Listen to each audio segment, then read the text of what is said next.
Coucou les gens, je voulais vous faire une petite vidéo ce soir pour vous parler d'une approche liée au MBTI. Donc le MBTI, vous devez connaître un petit peu, c'est mon intérêt particulier du moment, ma petite obsession depuis 2-3 ans maintenant. Et en fait, dans le cadre du MBTI qui comprend des types comme INFP, SFP, SFJ, etc., il y a une approche plus spécifique que j'ai découverte qui s'appelle la vultologie et qui a l'originalité en fait de typer sur on va dire l'attitude physique, l'attitude verbale, la gestuelle. C'est-à-dire qu'il ne s'agit pas d'analyser par exemple l'enfance de la personne en fonction du contenu de ce qu'elle nous dit. Il s'agit plus d'analyser en fait comment elle se comporte quelque part, comment elle nous apparaît. Cette approche donc qui s'appelle la vultologie actuellement existe essentiellement en anglais. Elle a été développée par un monsieur qui s'appelle Juan Sandoval, Juan Auburn Sandoval. Et je pourrais vous mettre le lien dans le post en plus pour que vous alliez voir plus précisément. Là, c'est juste que j'avais envie de vous partager de façon un petit peu spontanée, sans trop de préparation, parce que sinon je vais être victime de mon perfectionnisme, je vais pas du tout me lancer. Donc voilà, j'avais envie de vous partager cette nouvelle approche de décryptage de la gestuelle et des comportements non verbaux au prisme du MBTI.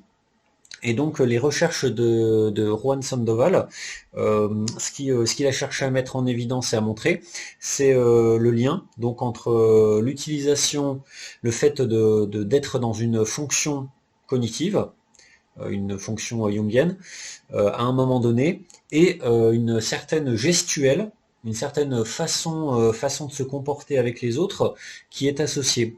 Et du coup, ça peut donner une nouvelle façon de typer un MBTI, plutôt que de faire un long entretien psychanalytique avec la personne, on pourrait peut-être typer en fait en regardant la gestuelle, les attitudes physiques qui reviennent le plus naturellement chez quelqu'un, en tout cas quand cette personne est en interaction, quand elle est en train de parler avec quelqu'un, quand elle est en train de s'exprimer. Et du coup, là, dans cette vidéo, je vais pas distinguer les 8 fonctions jungiennes, c'est-à-dire TI, FI, NE, SE, etc. Je vais pas les distinguer de façon très précise. En fait, je vais plus parler d'une approche qui regroupe les fonctions deux par deux. C'est-à-dire, Juan Sandoval distingue donc les fonctions de décision extravertie, c'est-à-dire TE et FE, la pensée extravertie TE et le sentiment extraverti FE. Il y a aussi donc la décision introvertie, donc là c'est TI et FI, pensée introvertie TI, sentiment introverti FI. Il y a l'observation extravertie, NESE, donc l'intuition extravertie NE, sensation extravertie SE. Et enfin, il y a l'observation introvertie, OI, donc observation introvertie, c'est sensation introvertie et intuition introvertie, donc respectivement SI et NI. Et du coup, il donne des indices pour détecter ces signaux-là chez un interlocuteur sous ces quatre catégories. Donc DE, alors lui, il propose plus exactement le terme de JE, c'est-à-dire jugement extraverti, JI, jugement introverti, PE, perception extravertie, PI, perception introvertie. Donc, je vais commencer par vous présenter la gestuelle associée à JE, c'est-à-dire le jugement extraverti, autrement dit TE et FE, pensée extravertie, sentiment extraverti. Alors, ce qu'il faut comprendre de façon générale pour les personnes qui ont une forte fonction de décision extravertie, ou de jugement extraverti, c'est la même chose, c'est que c'est des personnes qui, quelque part, sont totalement dans l'environnement et ont une certaine tendance, d'une certaine façon, à prendre en main la communication. Quelque part, ils habitent, ils s'approprient pleinement l'espace de communication partagée, ils sont naturellement assez à l'aise pour s'y exprimer, pour extravertir finalement leur jugement, on pourrait dire dans le langage MBTI. Et du coup, Juan détaille 5 signes différents. Alors moi, je vais juste vous les résumer voilà, très brièvement. Si vous voulez en savoir plus, le mieux c'est d'aller voir la vidéo en anglais par contre que je vais vous mettre en post. Alors les décideurs extravertis, en tout cas ceux qui montrent beaucoup de décisions extraverties, ça se repère notamment par des espèces de poussées de tête, comme ça.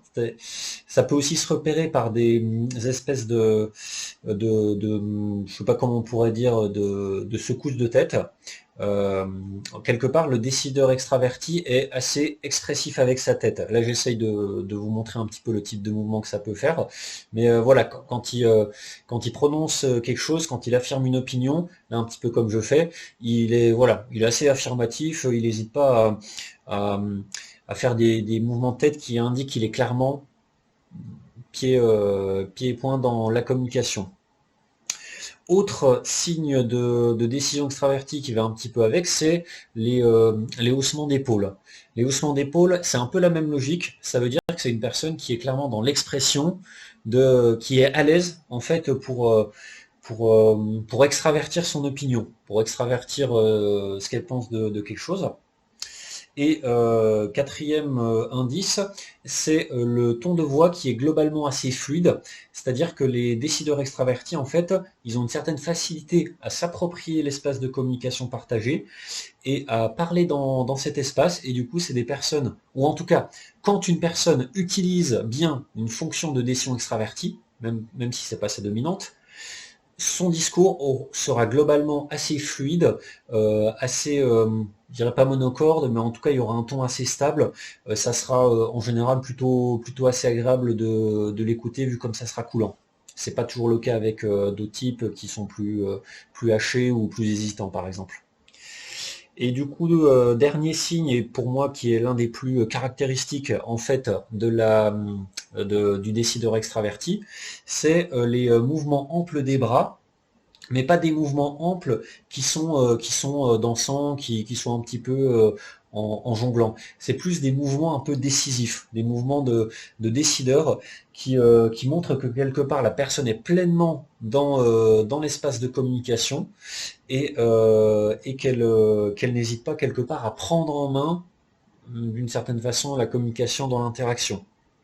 Voilà, donc j'ai résumé la décision extravertie, vous avez compris, ça se repère par une sorte d'appropriation de l'espace de communication partagée de façon assez décisive. Ensuite, je vais vous parler Bon, je vais changer un petit peu, je vais vous parler de l'observation introvertie, perception introvertie, c'est la même chose. Donc, Juan Sandoval l'appelle PI. Donc ça regroupe SI, sensation introvertie, et NI, intuition introvertie. Et de façon générale, la philosophie de la fonction d'observation introvertie, c'est un côté plus, quelque part, plus statique, plutôt placide. Notamment les principaux signes qui sont mentionnés par Juan Sandoval, je ne vais pas forcément être exhaustif, pour détecter l'observation introvertie, déjà c'est la viscous inertia. Alors en anglais ça veut dire l'inertie visqueuse, c'est-à-dire que les observateurs introvertis dominants, ils ont un petit côté, alors moi dans mes mots je dirais un petit côté ours ou un petit côté tortue ou un petit côté taureau, trouvez la comparaison qui vous convient. En tout cas quelque part, à la base ils tiennent en place, ils ont une forme d'inertie, ils sont pas forcément trop nerveux ou trop agités, au contraire c'est quand même plutôt des personnes qui tiennent en place. D'où l'idée d'inertie visqueuse. Ils sont comme un petit peu lents à se mettre en mouvement.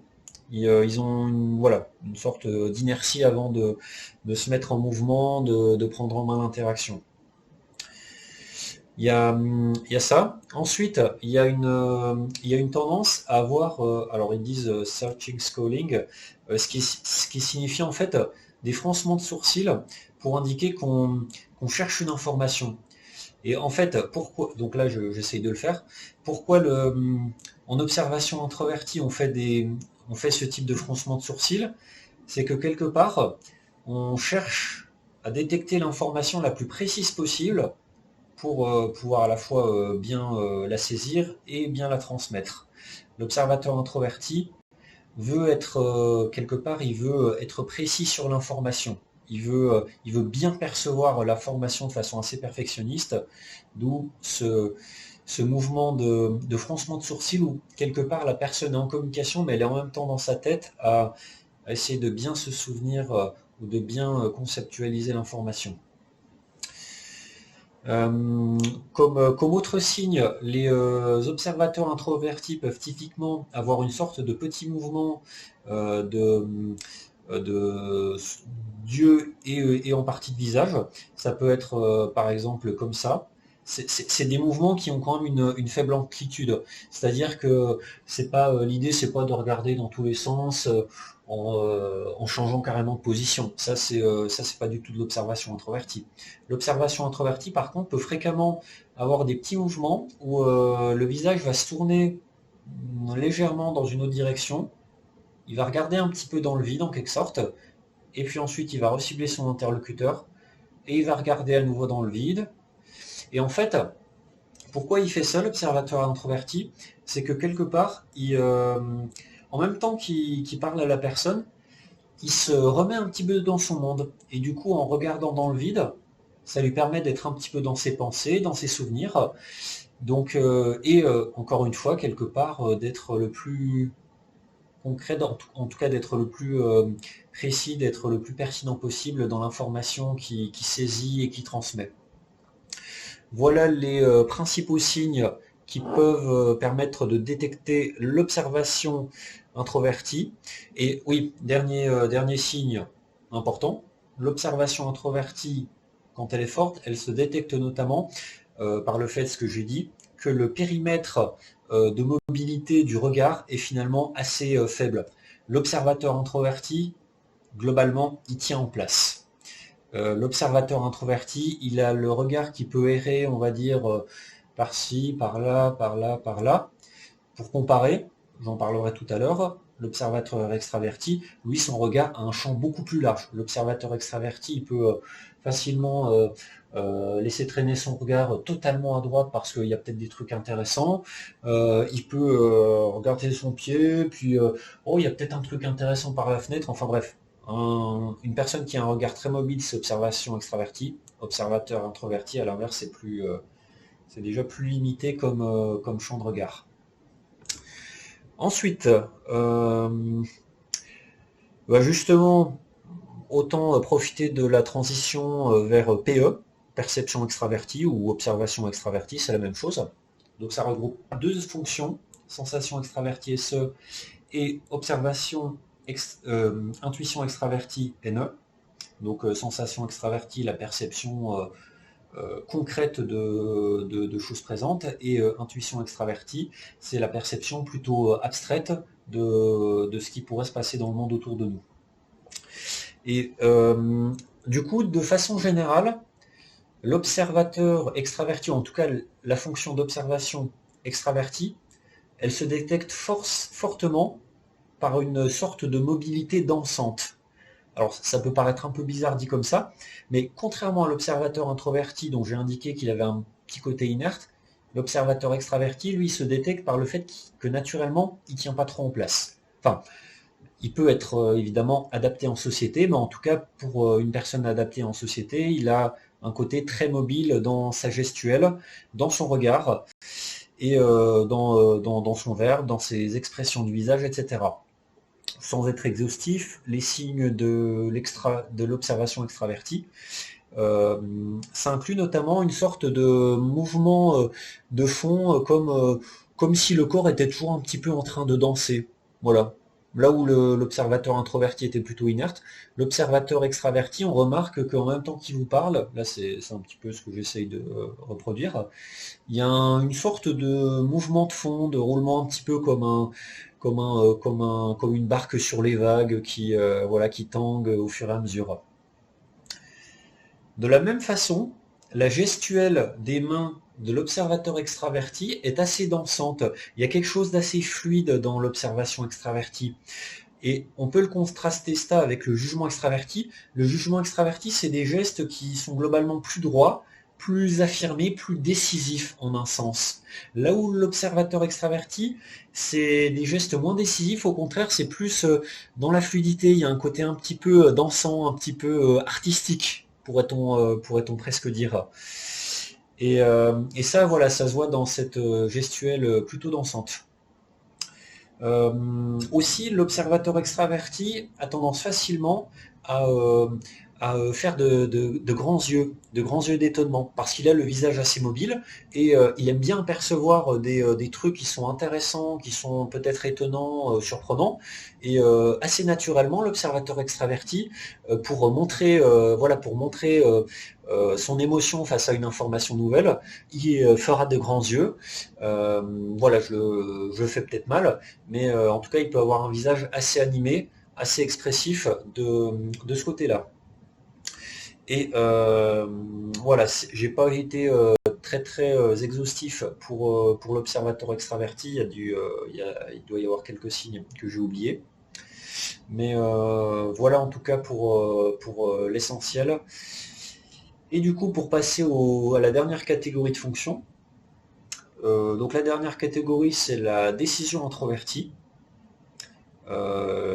JI, c'est-à-dire jugement introverti, mais on peut aussi dire DI comme décision introvertie. Donc J, ça regroupe TI et FI, la pensée introvertie et le sentiment introverti respectivement. Ça correspond à des personnes en fait qui sont beaucoup plus dans l'intériorisation, dans leur monde intérieur, dans l'intériorisation, disons, de quels sont leurs ressentis, comment ils doivent se comporter, comment ils comprennent le monde, etc., etc. Là où le jugement extraverti s'approprie l'espace de communication partagé, le jugement introverti est finalement beaucoup plus dans la réserve. Il est beaucoup plus dans la construction d'informations dans son monde et dans une hésitation à transmettre l'information à l'extérieur. Voilà, pour moi, c'est vraiment quelque part ce qui caractérise le décideur introverti, c'est qu'il manifeste un comportement de décideur, un comportement un peu plus, en quelque sorte, un peu plus sec, un peu plus saccadé, en tout cas moins fluide, moins dansant que les observateurs. Donc il y a quand même un vrai côté décideur, mais contrairement au jugement extraverti, le jugement introverti est hésitant et même parfois un petit peu fuyant dans l'extraversion de son jugement et dans la communication. En particulier, plus concrètement, les signes qui peuvent permettre de détecter du jugement introverti. Alors, il y a par exemple le désengagement des yeux. Les personnes qui utilisent beaucoup de jugement introverti, quand elles le font, elles ont tendance à avoir le regard qui se désengage de la communication avec leur interlocuteur. Parce qu'en fait, le décideur introverti, il a tendance à être naturellement beaucoup plus confortable à être dans son monde à lui et à être plus en inconfort à devoir pleinement être dans l'interaction avec l'autre personne. Ce qui fait que sa zone de confort, c'est en quelque sorte souvent de distancier la communication par un désengagement du regard, comme ce que je pourrais faire là, qui n'est pas forcément un signe d'impolitesse, mais qui montre qu'il cherche aussi à préserver cette zone de confort intérieure. Un deuxième signe de décision extravertie, alors en anglais ça se dit exerted pushes, j'ai pas trouvé la bonne traduction, mais on va dire des espèces de petites poussées des mains.